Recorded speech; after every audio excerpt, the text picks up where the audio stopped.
नमस्कार, तुम्हा सर्वांचं आपल्या स्टडी पॉइंट या यूट्यूब चॅनलमध्ये स्वागत आहे. तर शिक्षण क्षेत्रामध्ये हा ऐतिहासिक निर्णय आहे. तर नेमकं या शिक्षण क्षेत्रामध्ये हा ऐतिहासिक निर्णय काय झालेला आहे, तेच या ठिकाणी आजच्या व्हिडिओच्या माध्यमातून आपण जाणून घेत आहोत. तत्पूर्वी तुम्ही जर आपल्या स्टडी पॉइंट या यूट्यूब चॅनलवरती जर नवीन असाल तर आपल्या या चॅनलला लगेचच लाईक आणि सबस्क्राईब करायला विसरू नका.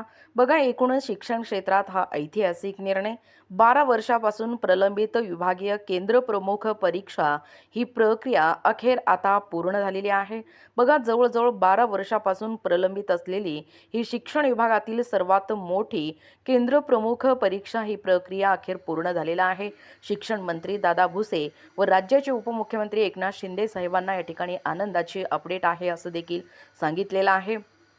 तब्बल जवळजवळ 2430 शिक्षक होणार आता अधिकारी.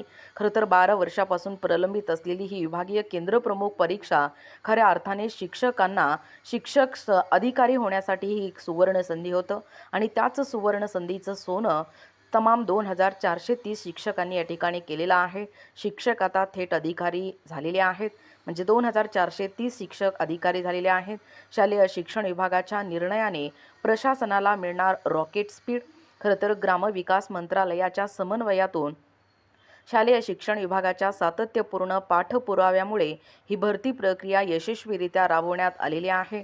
शाळांच्या सक्षम पर्यवेक्षणामुळे ग्रामीण भागातील विद्यार्थ्यांचा शैक्षणिक स्तर एकूणच उंचावणार आहे. ही महत्त्वपूर्ण अशी अपडेट आहे. जास्तीत जास्त हा व्हिडिओ शेअर करा, जेणेकरून शिक्षण क्षेत्रामधला हा ऐतिहासिक निर्णय असणार आहे. जवळजवळ 12 वर्षापासून प्रलंबित असलेली ही विभागीय केंद्र परीक्षा या ठिकाणी प्रक्रिया पूर्ण झालेला आहे. जवळजवळ 2430 शिक्षक आता अधिकारी होणार आहेत. याबद्दल संपूर्ण सविस्तर माहिती या व्हिडिओच्या माध्यमातून जाणून घेण्याचा प्रयत्न केलेला आहोत. अशाच प्रकारचे नवनवीन अपडेट पाहिजे असतील किंवा तुम्हाला जर आमच्या अध्यापनाचे व्हिडिओ आवडत असतील तर आपल्या स्टडी पॉइंट या यूट्यूब चॅनलला लगेचच लाईक आणि सबस्क्राईब करायला विसरू नका. धन्यवाद.